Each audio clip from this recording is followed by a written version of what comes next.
Didibon natin tong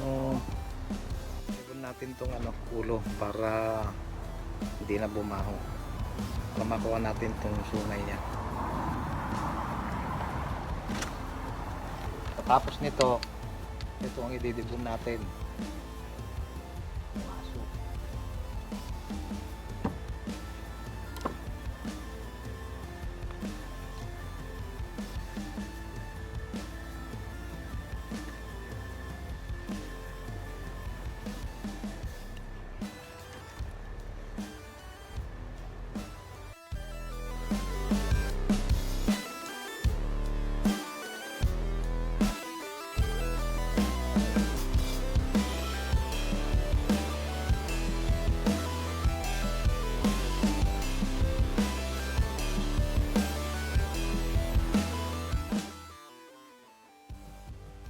Ginawa po natin, pinakuluan po natin, pakuluan natin yung ulo para matanggal yung laman,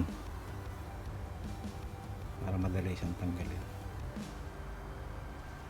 Gagawin natin yan pag malambot na, tanggalin yung mga laman, tapos pakuluan ulit natin sa tubig na may Clorox para pumuti yung buto. Ito na po yung napakuluan natin na ulo ng deer. Ngayon, pinakuluan natin to ng mga 30 minutes siguro.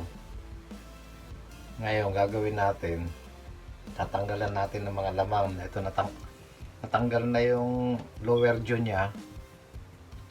Ito yan, tanggalan natin yung lower jaw. Ngayon may mga laman-laman pa, tatanggalan natin ng paunti-unti, tapos papakuluan ulit natin ng tubig na may konting Clorox para pumuti yung pinakabuto niya. Pagkatapos natin mapaputi yung buto niya, ilihain natin ng konti, tanggalan ng konti mga dumi-dumi, saka natin isprayan ng clear coat.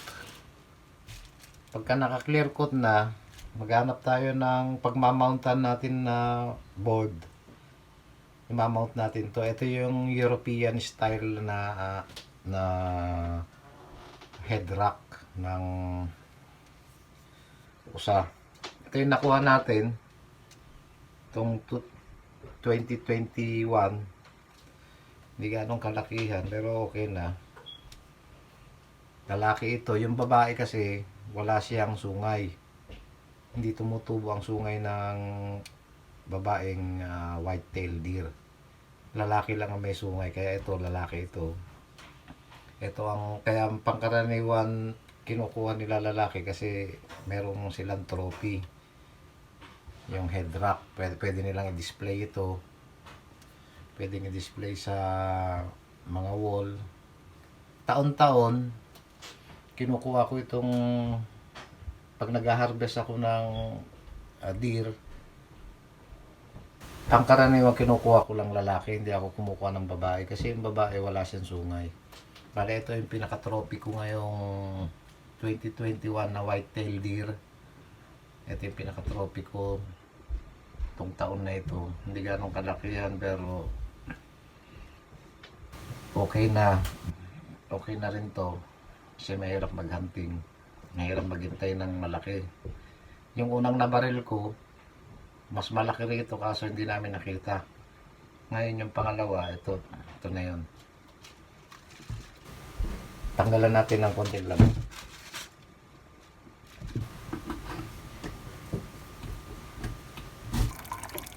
Yan, maputi na siya. Pinakulon natin sa Clorox na may tubig. Yan siya. Patingin ko pwede na ito. Patuyun natin ng konti. Ito meron pa akong isa. Ito yung last year na nakuha natin. pakulaan rin natin sa tubig na may Clorox para pumuti kasi medyo maitim eh. Hindi ko kasi na pakuluan nung last year. Kaya ngayon pakuluan natin ulit para matanggal yung mga itim-itim niya.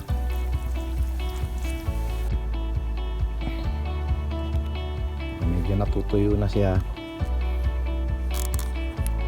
Ang puti na. Kaya pagkatapos nito pipinturahan natin, tanggalan natin ulit ng mga laman-laman pa ng konti, meron pa konti mga naiwan na laman-laman. Pag natanggalan natin yan,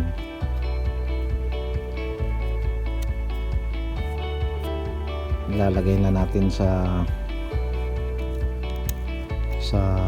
mounting rack niya, mounting board niya.